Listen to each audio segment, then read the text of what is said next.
Good afternoon. It is November 15th, and we're doing our daily market report for the four-county area. Today, I'm going to tell you how to get the best deal on a mortgage, how to get the best interest rate with the lowest closing fees. Think about it. How do you do this? And I'm going to give the answer at the end of this market report, because if I give it to you now, you might not stay with me. As we've discussed, there's a lot of opinions in the marketplace. Dave Ramsey says we have nowhere to go but up. Barbara Corcoran says we're going higher. The Mortgage Banker Association says that we're looking for a 1.1% increase in sales or in prices for 2024. Conversely, Moody's says prices will drop 4.5% in 2024. Whitney Analytical threw out some interesting observations that there are 70 million baby boomers that own real estate that are over 51 years old. And as the coming decades come, they will be looking to downsize.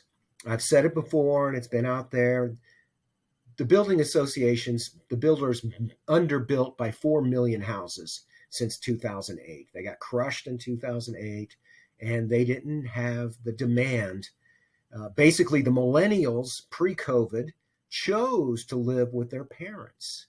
And it was like, what's going on? Why don't the millennials buy houses? At 33 years old, you're supposed to buy a home on average.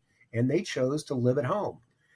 But COVID comes, and then they were kind of stuck at home. And they didn't want to be stuck at home. They wanted the option of going out, and they lost their minds. And they all decided that since they didn't have to go into the office, they could live anywhere.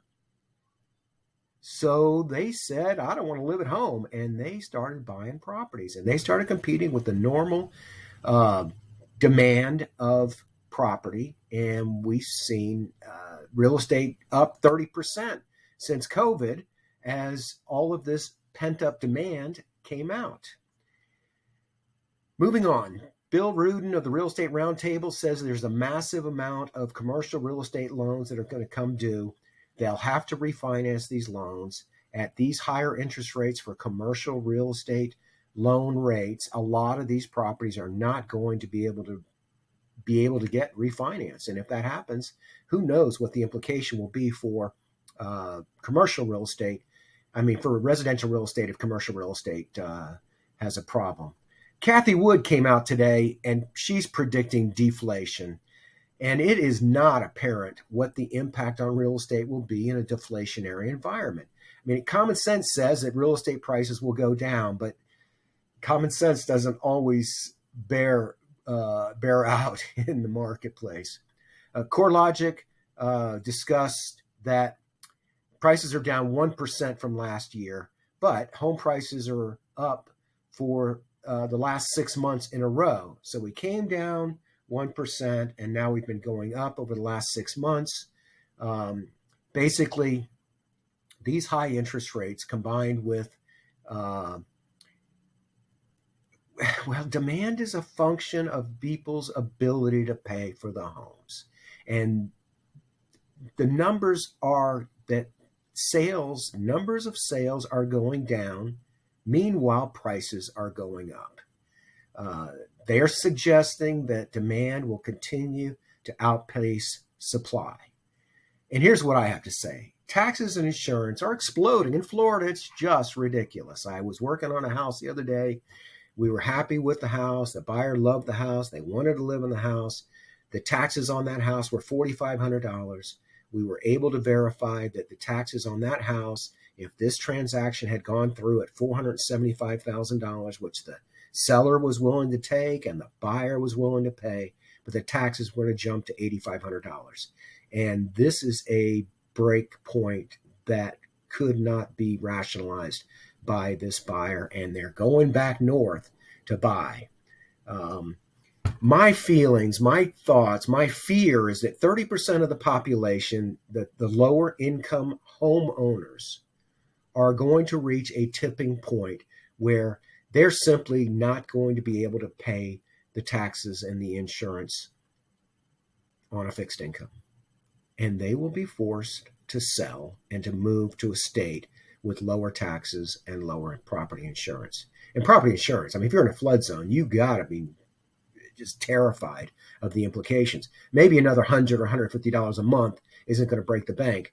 But when it's $300 or $500 a month, it may very well be that this is going to cause these people to move on.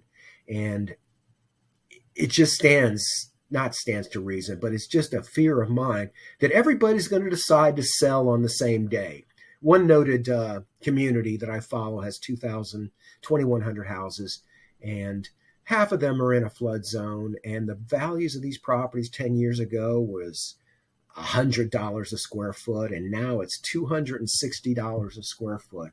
And these people are sitting on giant profits, and they're not selling because they have wealth and we're doing well. But if they're on a fixed income and if they have to pay taxes and insurance and they're on a fixed income, how the hell are they going to afford to maintain those payments? And if they all decide to sell, this neighborhood, which has 12 to 15 houses available on a regular basis, will have 50 houses, 100 houses, 250 houses, just like in 2008, where you had, in 2008 in Pasco County, there were 8,000 houses for sale, and we were only selling 250 to 300 houses a month. Today in Pasco County, there's 2,932 houses available. This is up from October 13th when there was 2,500 houses. So we've had 400 more houses available over the last 33, 35 days. We're talking an increase of 400 on 2,500. We're talking a 15% increase in the number of available properties in this county. And as you see this trend line, it's been sideways and up. Pendings have been sideways, down, and sideways. Solds, 1239. Today we're at 1286. This is the trailing 30 days. In Pinellas County, we've gone from 4,250 houses to 4,860 houses, 15% more. Hillsborough, 4,100 houses to 4,400 houses. Not as big a percentage increase, 8 or 9%. Meanwhile, pendings are down and sales were down. In Hernando County, active listings have gone from 810 to 936, a very significant jump of 15% or more. Pendings are pretty flat and down, and solds are flat and down. Interest rates today, if you don't know what you're looking at, if you pay nothing to buy down the rate, you're at 7 7/8. You can get the rate down to 6 7/8 if you put up 2.25%. This compares to yesterday, where you could get the rate down by paying 2.125%.